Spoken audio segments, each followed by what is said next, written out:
In the wastelands beyond reckoning, where the very essence of time itself began to fracture, I found myself adrift in an endless desert, an expanse of shifting sands that defied the nature of all that is known. The sun hung in the sky like a grotesque, malignant eye, glaring down with an intensity that seemed to rip at the fabric of reality.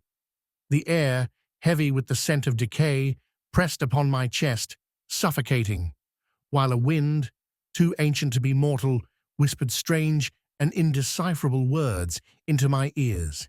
I had come here by some unknown design, lured by the promise of uncovering truths that no mortal should ever seek.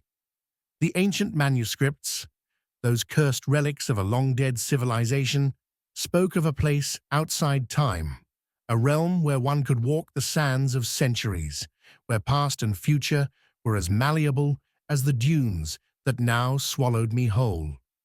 At first, there were echoes, faint whispers of travelers long lost, their voices rising from the depths of the desert, their cries for mercy and salvation lost to the wind. But as I wandered, those cries twisted into something unrecognizable, something primal. The whispers became distorted, blending into a maddening chorus of voices, each one older and more foreign than the last. With every step I took, the sands seemed to shift, reshaping the very ground beneath my feet, dragging me deeper into the maw of an unfathomable abyss. I lost my bearings. My watch, once a reliable marker of time, ceased to function, its hands spinning wildly, as though mocking the very concept of minutes or hours. It was as if time itself had been torn from its anchor, and now wandered aimlessly, like a mad spectre haunting a forgotten land.